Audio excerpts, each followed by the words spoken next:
welcome to Sidekicks, the weekly cybersecurity podcast hosted by Richmond Advisory Group's principal analysts. That's namely me, Rory Duncan. And me, Christina Richmond. This podcast is your go-to partner for understanding the cybersecurity market, industry trends, and the real-world challenges of protecting organizations today. How are you, Rory? What's going on over there in Edinburgh? Well, it's pretty much dark now. It's a Friday afternoon and it is dark and it has been raining. So, oh dear. That's basically it.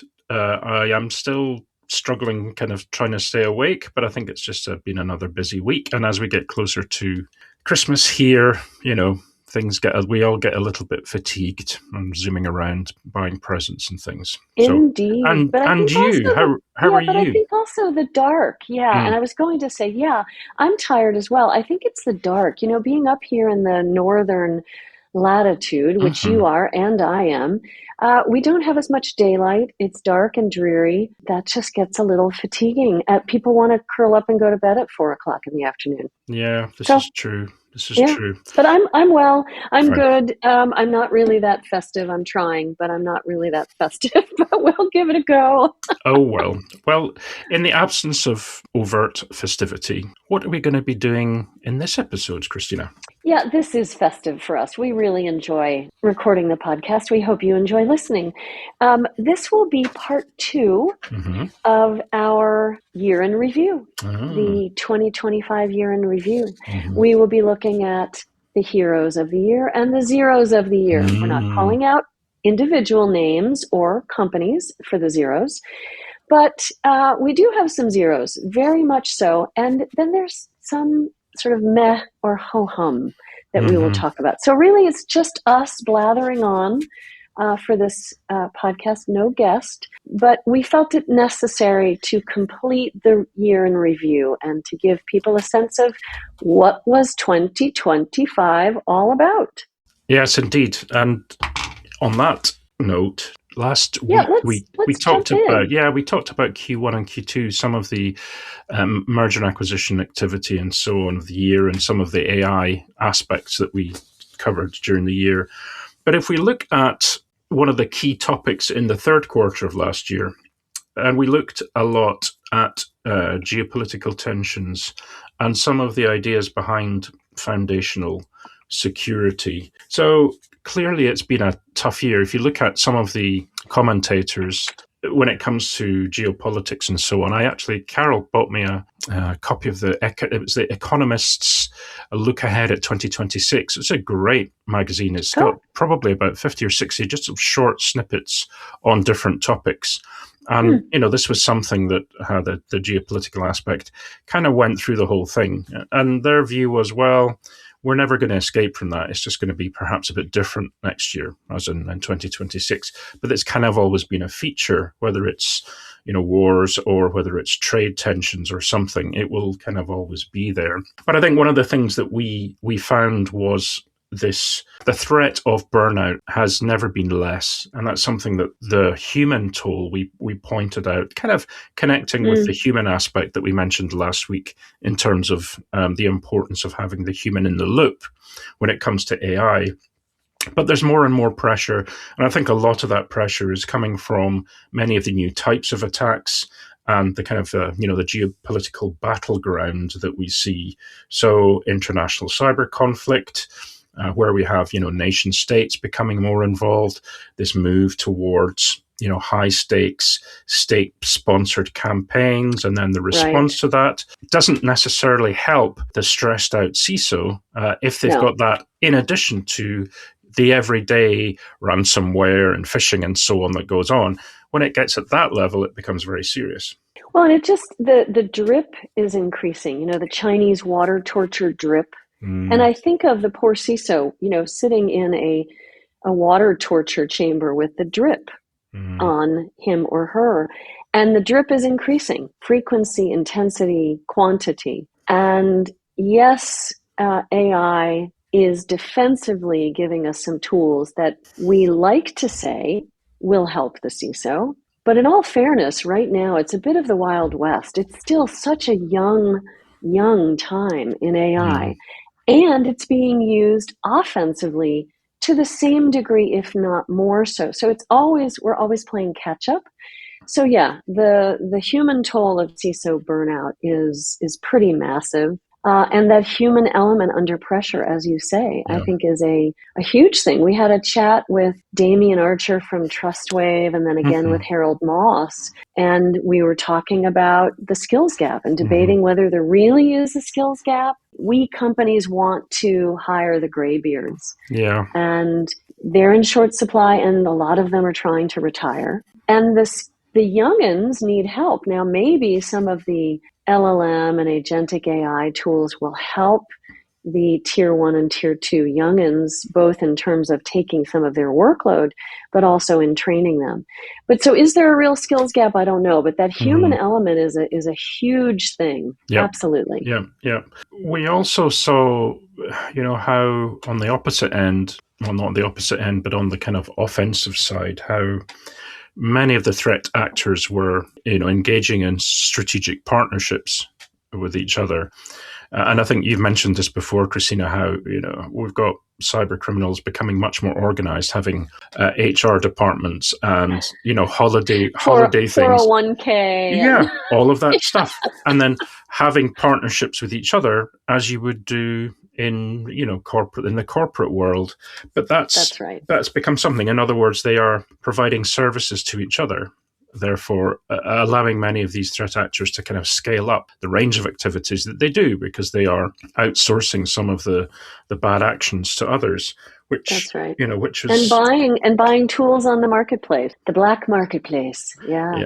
But to defend against that, I mean, we have all these sort of new startups and shiny objects, but really the basics, the fundamentals, is something we heard a lot about this year, right? Yeah. We did.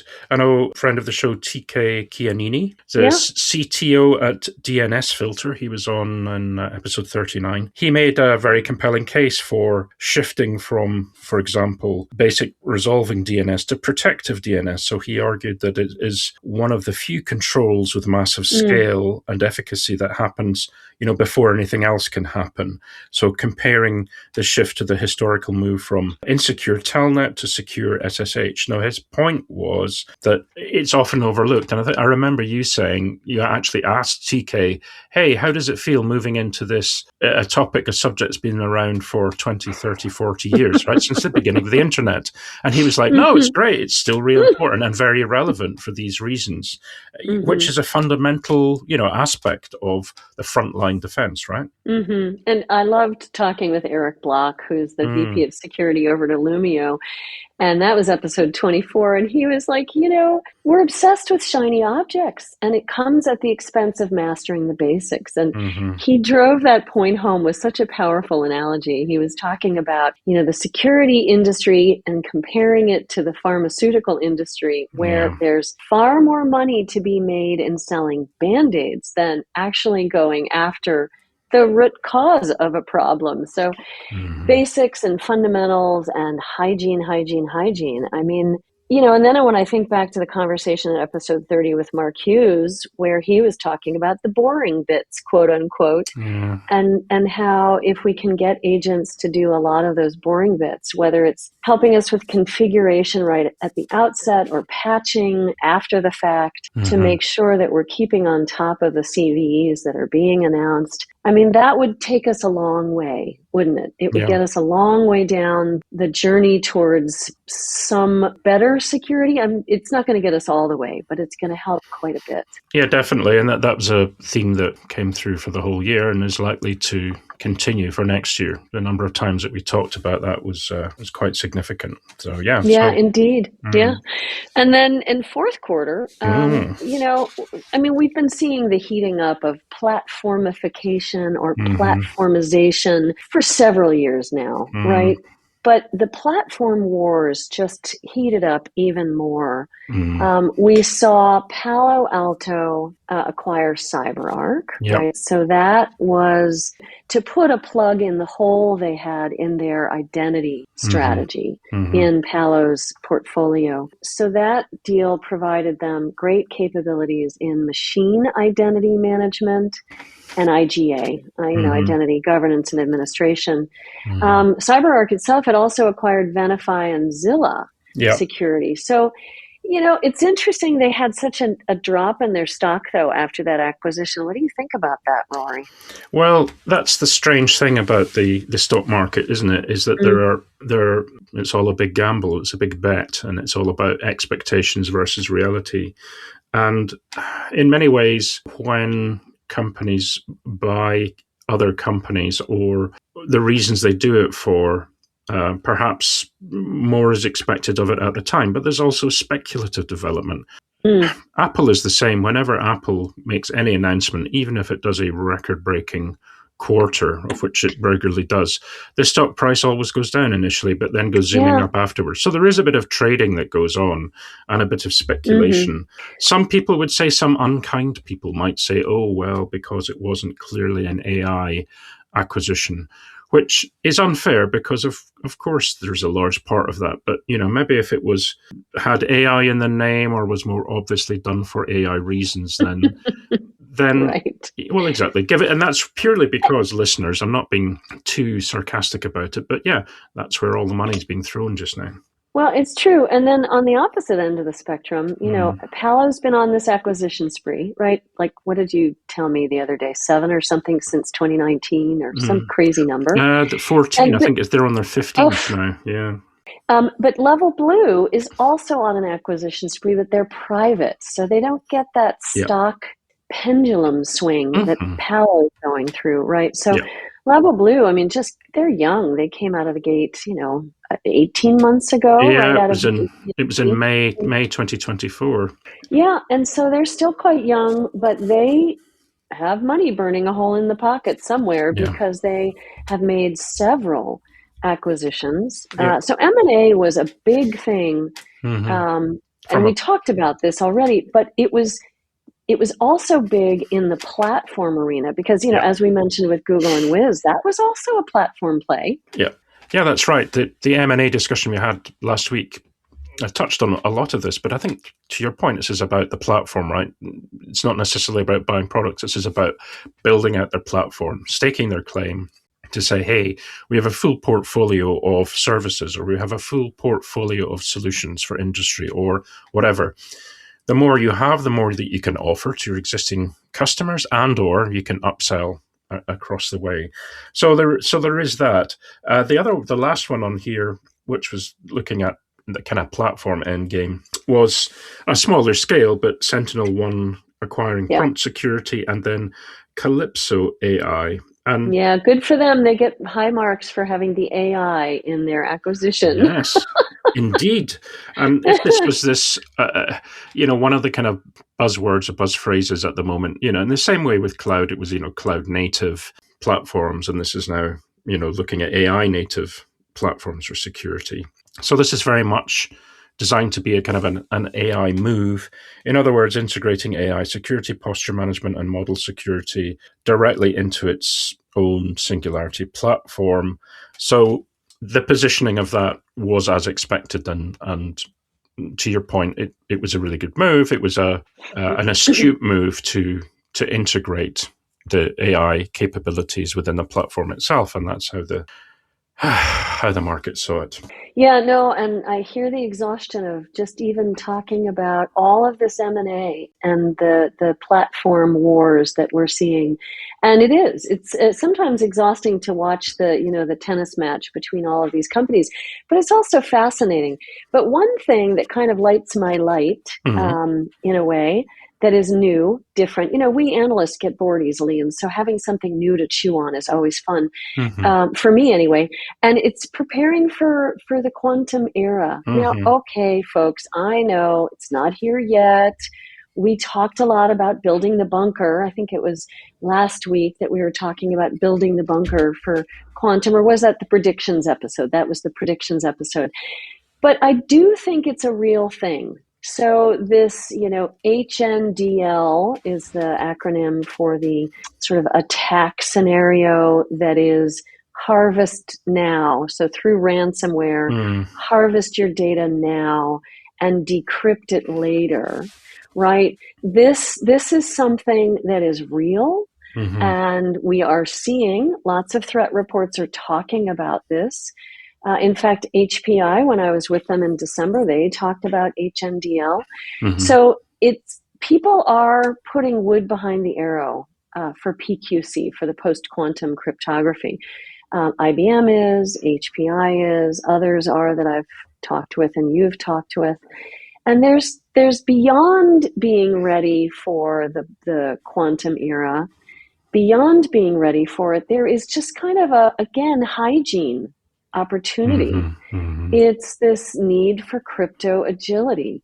I mean, RSA has been around, the algorithm has been around 50 years, 40 years. Yeah. I'm taking a stab in the dark on that one. But we have to shift away from static cryptography. We have to build this agility where we have a continuous posture management approach. And we're upgrading our encryption standards as they evolve, even if it doesn't mean re-architecting our entire architecture or infrastructure right now. Mm-hmm. It's just doing a refresh on the encryption models we have.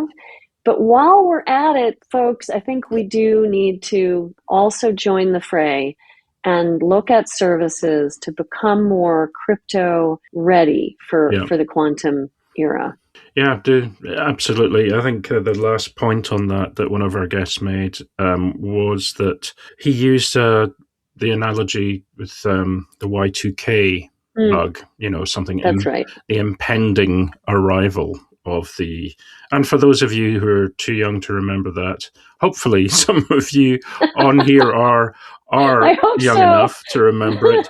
But this was basically the fact that as we changed to the year 2000, having built date and time markers on our operating systems on 119 and then something, moving to 2000 was supposed to kind of break everything. Everything would stop. The world would end. And it didn't, because that involved, like this, there was preparation, there was planning, there was infrastructure-wide challenges. They looked at, inventory discovery and so on across the way. And it also affected things that really had nothing to do with Y2K itself. I mean, it is time to do the fundamentals in cleaning up encryption, in becoming agile around your cryptography. It is the time to look at, are you ready for PQC? Have you looked at all of your systems? I do think that quantum is going to be an interesting one. Will it break TLS this next year? No. I don't think so. We might eat our hats, our chocolate hats, as we said in our prediction episode, but it is time to start preparing and getting ready for it. Indeed. Yeah.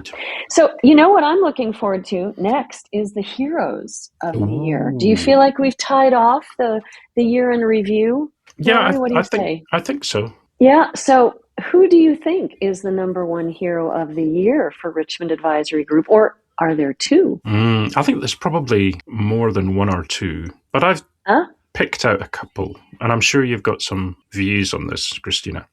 Oh, yeah. And the first hero of the year for me would be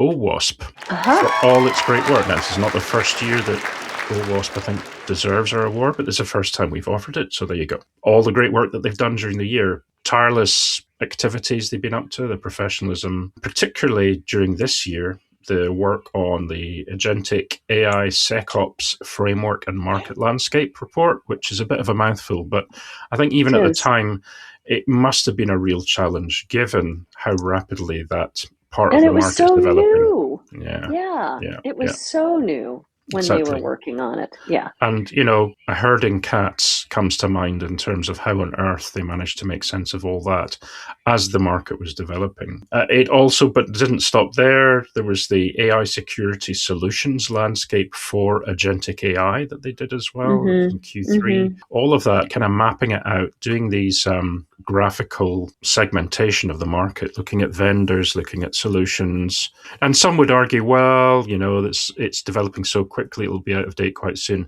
You have to kind of put a stake in the ground somewhere. You do. Otherwise, it's just a complete mess. Yeah, and to that point, they just came out a week or so ago, December 9th, they came out with the top 10 for agentic applications. So they just keep on keeping on. And one of the people that I'd like to call out as a hero in this effort, and I know there are many, and he would be very modest and say that it's not just him, which is true, it's not just him, but he does further this discussion.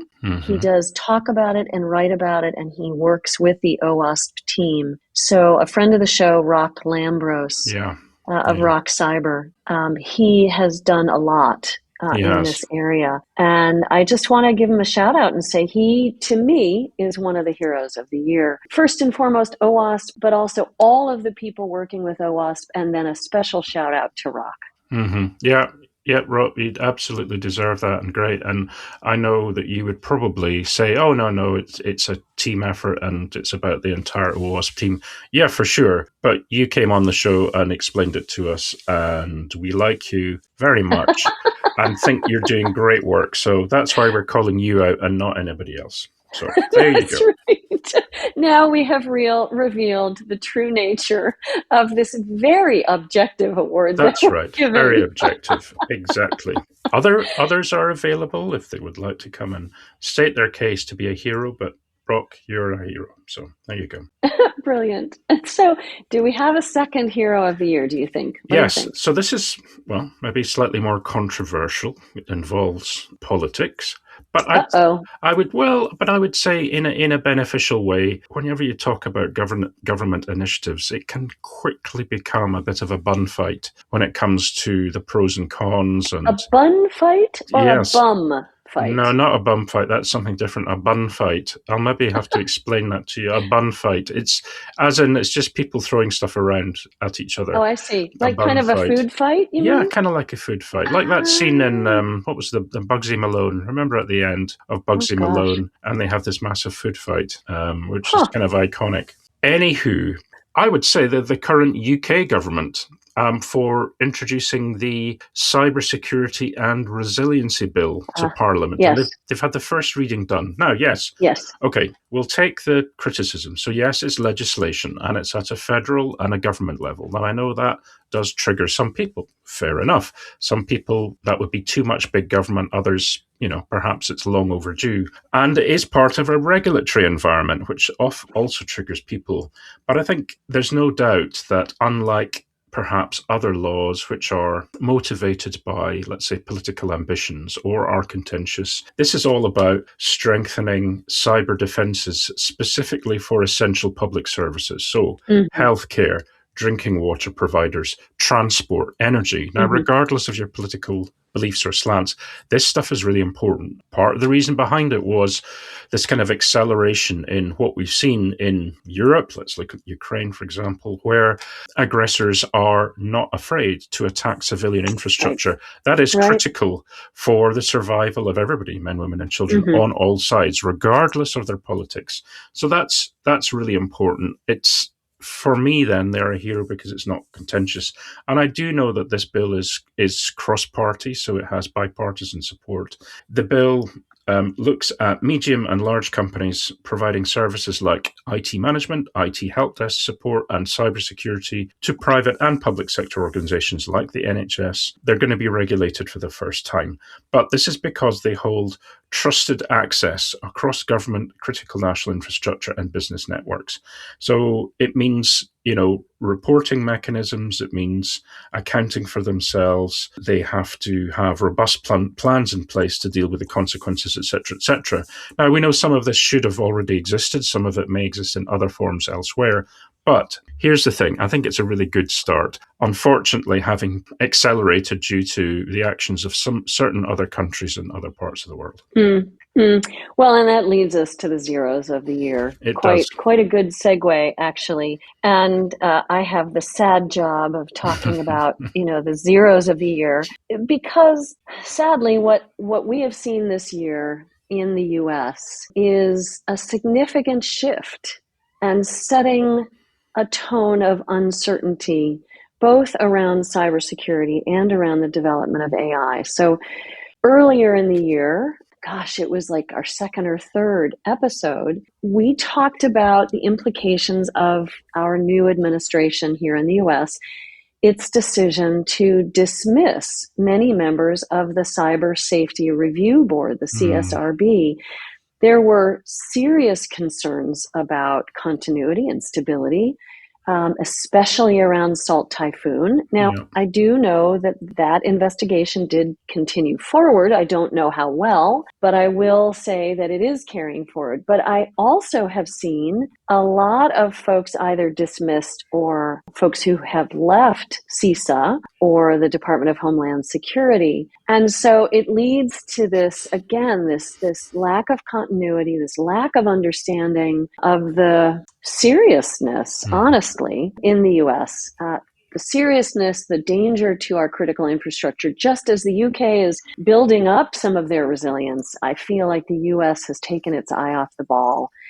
And most recently, and this is also very concerning to me, is the continued lack of framework or regulatory control or any putting one's arms around AI development. So December 11th, the White House issued an executive order called Ensuring a National Policy Framework for Artificial Intelligence. It sounds good. Sounds like it's on the right path, but what it does is undermine all of the state laws that have been under development, being built on behalf of trying to find some control, some safety, reduction of vulnerabilities in the development of AI. And so it directs, this executive order directs the attorneys general across all of the states to cease and desist and to roll things up into federal review. It's directing all executive departments and federal agencies to evaluate discretionary grant programs, to condition them on states that are either not enacting an AI law or they're entering into a binding agreement with the relevant agent not to enforce such laws. It just is very concerning to me. The worry here is that it's creating confusion. Right. You know, I think the U.S. it's creating a paradox. It's saying, hey, look, we're not going to increase regulatory control. We're going to allow free development, unfettered development of AI for economic reasons, to keep us front and center, to make us number one. But what's happening is it's creating regulatory uncertainty. Right. And also it's creating a compliance vacuum, which is making folks feel that they can go on holiday from compliance activities. Not the case, folks. Don't take your eye off of this ball. And there's some great recommendations that our hero of the year, one of them, Rock, has put in a terrific post on LinkedIn. So look for that post of his with practical recommendations. And he says, look, don't take your eye off. Inventory all your existing AI governance controls. Map them to both the current state requirements and the emerging federal guidance. So we're just creating more work for GRC people. Also, document your business rationales for governance decisions, independent of what is coming or not coming in terms of regulatory compliance. And then establish monitoring processes. Keep your eye on the ball of these executive orders. Engage legal counsel. Those organizations operating in Colorado, Texas, California, and other states with AI-specific laws need jurisdiction by jurisdiction analysis of how federal this executive order might preempt their efforts and affect their obligations. It's made things messier, Rory. I'm very concerned about it. I think it's a big fat zero. Sorry, I'm being very opinionated. No, I think that's fine. I think opinions are absolutely fine, and it's something that people ask us for.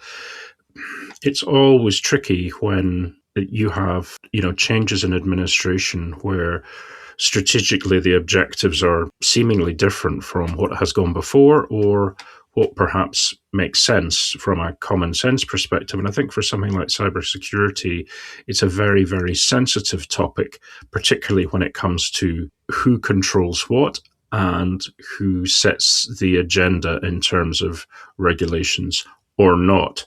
It's kind of the same in the UK in many ways, so I don't think the US is much different.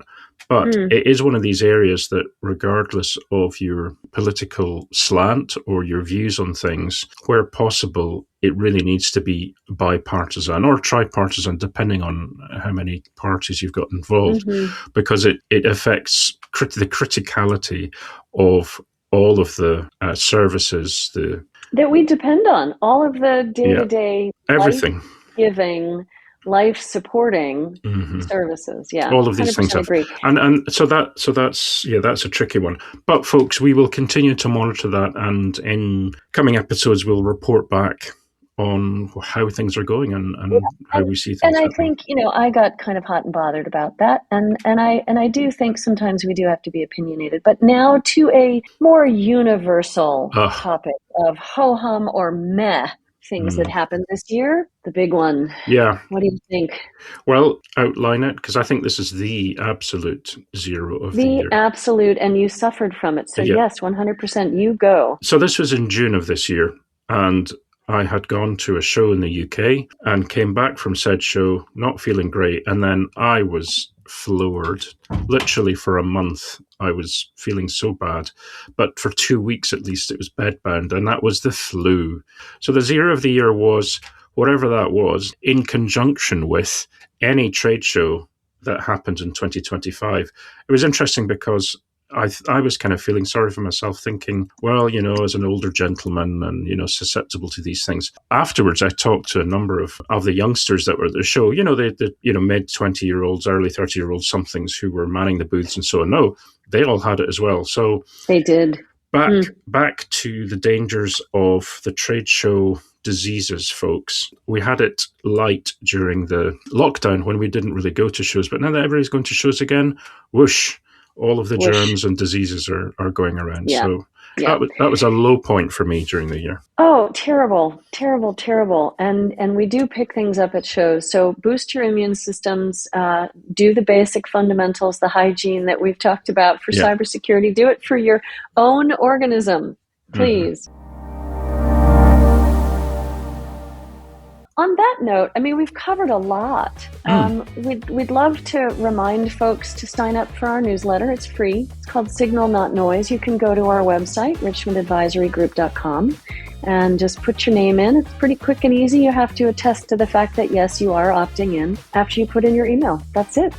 And how else should they be in touch, Rory, if they'd like? Well, you can get hold of us through email. So that would be Rory at richmondadvisorygroup.com. Or Christina at richmondadvisorygroup.com. And with that, we would like to thank everybody for listening during the year. And for a great year. Yeah, thanks for being loyal listeners and for tuning in. And we hope to bring you lots more insights next year. Exactly. And we wish you a very happy festive season, or best wishes for the holidays, or however you celebrate it, and whichever deity you choose to involve or not. Choices are available. Yes, pagan rites, any rites, or no rites. And so we wish you an excellent holiday season. Thanks so much for tuning in. And we look forward to talking with you guys again in the new year. Thank you. Bye-bye. Thank you. Bye-bye.